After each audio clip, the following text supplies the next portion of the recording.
नमस्कार। आइए सुनते हैं मुंशी प्रेमचंद जी की लिखी कहानी मोटे राम जी शास्त्री। पंडित मोटे राम जी शास्त्री को कौन नहीं जानता। आप अधिकारियों का रुख देखकर काम करते हैं।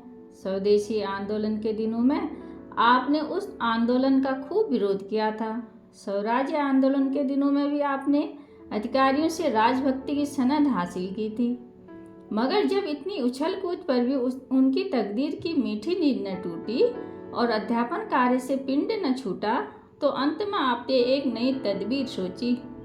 घर में जाकर धर्मपत्नी से बोले, इन बूढ़े तोतों को रटाते रटाते मेरी खोपड़ी पच्ची हुई जाती है। इतने दिनों विद्यादान देने का क्या फल मिला, जो और आगे कुछ मिलने की आशा करूं? धर्मपत्नी ने चिंतित होकर कहा, भोजन का भी तो कोई सहारा चाहिए। मोटे राम, तुम्हें जब देखो पेट की ही फिक्र पड़ी रहती है। कोई ऐसा विरला ही दिन जाता होगा कि निमंत्रण न मिलता हो, और चाहे कोई निंदा ही करे, पर मैं परोसा लिए बिना नहीं आता हूँ। क्या आज ही सब यजमान मरे जाते हैं?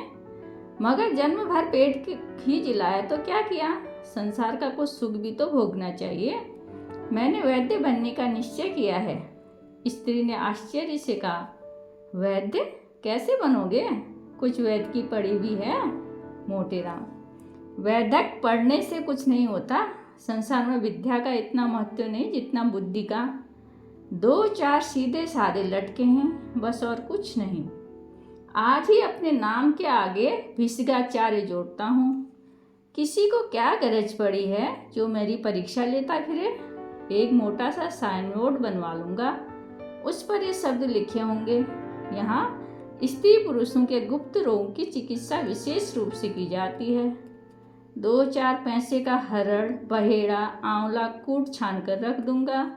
बस इस काम के लिए इतना सामान पर्याप्त है। हाँ, समाचार पत्र में विज्ञापन दूंगा और नोटिस बंटवाऊंगा। उसमें लंका, मद्रास, रंगून, कराची आदि दूरस्थ स्थानों के सज्जनों की चिट्ठियां दर्ज की जाएंगी। ये मेरे चिकित्सा कौशल के साक्षी होंगे। जनता को क्या पड़ी है कि वह इस बात का पता लगाती फिरे कि उन स्थानों में इन नामों के मनुष्य रहते हैं या नहीं। फिर देखो वैद्य की कैसे चलती है स्त्री। लेकिन बिना जाने बुझे दवा दोगे तो क्या फायदा करेगी?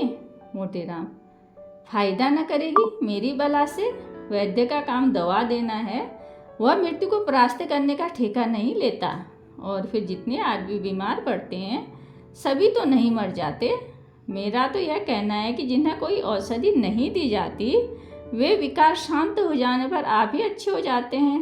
वैद्य को बिना मांगे यश मिलता है। 5 रोगियों में एक भी अच्छा हो गया तो उसका यश मुझे अवश्य ही मिलेगा। शेर 4 मर गए तो मेरी निंदा करने थोड़ी ही आएंगे। मैंने बहुत विचार करके देख लिया, इससे अच्छा कोई काम नहीं। लेख लिखना मुझे आता ही है, कवित्व बना ही लेता हूँ। पत्रों में आयुर्वेद के महत्व पर 2-4 लेख लिख दूंगा। उनमें जहाँ तहाँ 2-4 कवित्व भी जोड़ दूंगा और लिखूंगा भी जरा चटपटी भाषा में। फिर देखो कितने उल्लू फंसते हैं। यह न समझो कि मैं इतने दिनों केवल तोते ही रटाता रहा हूँ। मैं नगर के सफल वैद्यों की चालों का अवलोकन करता रहा हूँ, और इतने दिनों के बाद मुझे उनकी सफलता के मूल मंत्र का ज्ञान हुआ है। ईश्वर ने चाहा तो एकदम तुम सिर से पांव तक सोने से लदी होगी।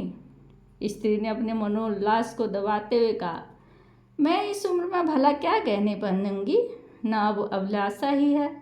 पर यह तो बताओ कि तुम्हें दवाएं बनाने भी तो नहीं आती। कैसे बनाओगे? रस कैसे बनेंगे? दवाओं को पहचानते भी तो नहीं हो।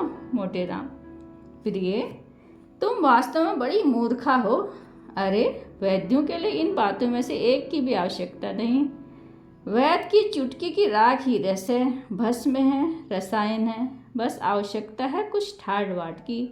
एक बड़ा सा कमरा चाहिए, उसमें एक दरी हो, ताकों पर 10-5 शीशियाँ बोतलें हों। इसके सिवा और कोई चीज़ की दरकार नहीं। मेरे साहित्य मिश्रित लेखों का बड़ा प्रभाव पड़ेगा, तुम देख लेना। अलंकारों को मुझे इतना ज्ञान है, यह तो तुम जानती ही हो। आज इस भूमंडल पर मुझे ऐसा कोई नहीं दिखता जो अलंकारों के विषय में मुझसे पेश पा सके। आखिर इतने दिनों ने घास तो नहीं खोदी है। 10-5 आदमी तो कवि चर्चा के नाते ही मेरे यहाँ आया जाया करेंगे, बस वही मेरे दलाल होंगे। उन्हीं की मार्फत रोगी आएंगे। मैं आयुर्वेद ज्ञान के बल पर नहीं, नायिका ज्ञान के बल पर धड़ल्ले से वैद्य करूँगा। तुम देखती तो जाओ। स्त्री ने अविश्वास के भाव से कहा, मुझे तो डर लगता है कि कहीं ये विद्यार्थी भी तुम्हारे हाथ से न जाएं। न इधर के रहोगे न उधर के। तुम्हारे भाग्य में तो लड़के पढ़ाना ही लिखा है, और चारों ओर से ठोकर खाकर तुम्हें फिर वही तोते रटाने पड़ेंगे। मोटेराम, तुम्हें मेरी योग्यता पर विश्वास क्यों नहीं आता? स्त्री, इसलिए कि वहाँ भी धूर्तता करोगे। मैं तुम्हारी धूर्तता से चिढ़ती हूँ। तुम जो कुछ नहीं हो वह क्यों बनना चाहते हो? तुम लीडर न बन सके, सिर पटक कर रह गए। मैं चाहती हूँ कि तुम भले आदमी बनकर रहो, निष्कपट जीवन व्यतीत करो, मगर तुम मेरी बात कब सुनते हो? मोटेराम, आखिर मेरा नायिका ज्ञान कब काम आएगा? स्त्री, किसी रईस की मुसाहिबी क्यों नहीं कर लेते? जहाँ 2-4 सुंदर कवित्व सुना दोगे वो खुश हो जाएगा और कुछ न कुछ दे ही मरेगा। वैधक का ढोंग क्यों रचते हो? मोटेराम, मुझे ऐसे ऐसे गुण मालूम है जो वैद्यों के बाप दादाओं को भी न मालूम होंगे, और सभी वैद्य 1-1, 2-2 रुपये पर मारे मारे फिरते हैं। मैं अपनी फीस 5 रुपये रखूँगा, उस पर सवारी का किराया अलग। लोग यही समझेंगे कि यह कोई बड़ा वैद्य है, नहीं तो इतनी फीस क्यों होती? स्त्री को अब की कुछ विश्वास आया, बोली, इतनी देर में तुमने एक बात मतलब की कही है, मगर यह समझ लो यहाँ तुम्हारा रंग न जमेगा, किसी दूसरे शहर में चलना पड़ेगा। मोटेराम, क्या मैं इतना भी नहीं जानता? लखनऊ में अड्डा जमेगा अपना, साल भर में वहाँ धाक बांध दूँ, सारे वैद्य गर्द हो जाएंगे। मुझे और भी कितने ही मंत्र आते हैं। मैं रोगी को 2-3 बार देखे बिना उसकी चिकित्सा ही न करूँगा। मैं जब तक रोगी की प्रकृति से भली भांति पहचान न लूँ, उसकी दवा नहीं कर सकता। बोलो कैसे रहेगी? स्त्री की बाँछें खिल गई। बोली, अब मैं तुम्हें मान गई, अवश्य चलेगी तुम्हारी वैद्य की। अब मुझे कोई संदेह नहीं रहा, मगर गरीबों के साथ यह मंत्र न चलाना, नहीं तो धोखा खाओगे। साल भर गुजर गया। भीष्माचार्य पंडित मोटेराम जी शास्त्री की लखनऊ में धूम मच गई। अलंकारों का ज्ञान तो उन्हें था ही, कुछ गा बजा भी लेते थे। उस पर गुप्त रोगों के विशेषज्ञ, रसिकों के भाग्य जागे। पंडित जी उन्हें कवित्व सुनाते, हंसाते और बलकारक औषधियाँ खिलाते, और वह रईसों में जिन्हें पुष्टिकारक औषधियों की विशेष चाह होती है, उनकी तारीफों के पुल बांधते। साल ही भर में वैद्य का रंग जम गया। गुप्त रोगों के चिकित्सक लखनऊ में एकमात्र वही थे।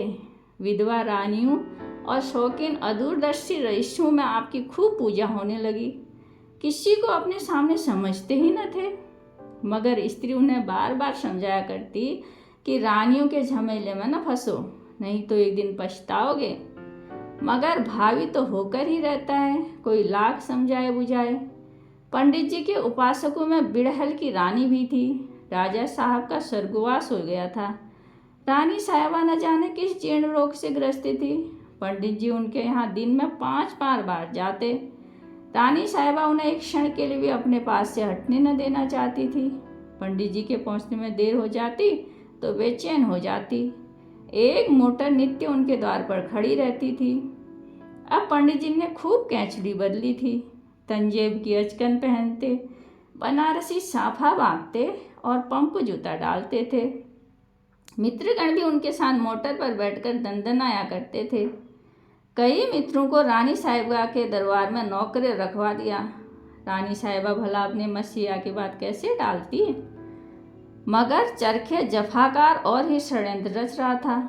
एक दिन पंडित जी रानी साहिबा की गोरी गोरी कलाई पर एक हाथ रखे नब्ज देख रहे थे और दूसरे हाथ से उनके हृदय की गति की परीक्षा कर रहे थे कि इतने में कई आदमी सौंठ लिए हुए कमरे में घुस आए और पंडित जी पर टूट पड़े। रानी ने भागकर दूसरे कमरे की शरण ली और किवाड़ बंद कर लिए। पंडित जी पर बेभाव पड़ने लगी। यूं तो पंडित जी भी दमखम के आदमी थे, एक गुप्ती सदैव साथ रखते थे, पर जब धोखे में गए आदमी ने धर दबाया तो क्या करते? कभी इसका पैर पकड़ते, कभी उसका। हाय हाय, क्या शब्द, निरंतर मुंह से शब्द निकल रहे थे, पर उन बेरहमों को उन पर जरा भी दया न आती थी। एक आदमी ने लात मारकर कहा, इस दुष्ट की नाक काट लो। दूसरा बोला, इसके मुंह में कालिक और चूना लगाकर छोड़ दो। तीसरा, क्यों वैद्य जी महाराज, बोलो क्या मंजूर है? नाक कटवाओगे या मुंह में कालिक लगवाओगे? पंडित, हाय हाय, मर गया। और जो चाहो करो, मगर नाक न काटो। एक, अब तो फिर इधर ना आओगे? पंडित, भूल कर भी नहीं सरकार, हाय मर गया। दूसरा, आज ही लखनऊ से रफू रेट हो जाओ, नहीं तो बुरा होगा। पंडित, सरकार मैं आज ही चला जाऊंगा, जनेऊ की शपथ खाकर कहता हूँ, आप मेरी यहाँ सूरत न देखेंगे। तीसरा, अच्छा भाई, सब कोई पाँच लातें लगाकर छोड़ दो। पंडित, अरे सरकार मर जाऊंगा, दया करो। चौथा, तुम जैसे पाखंडियों का मर जाना ही अच्छा है। हाँ तो शुरू हो। पंचलत्ती पड़ने लगी, धमाधम की आवाज़ें आने लगी। मालूम होता था नगाड़े पर चोट पड़ रही है। हर धमाके के बाद एक बार हाय की आवाज़ निकल आती थी, मानो उसकी पड़ती ध्वनि हो।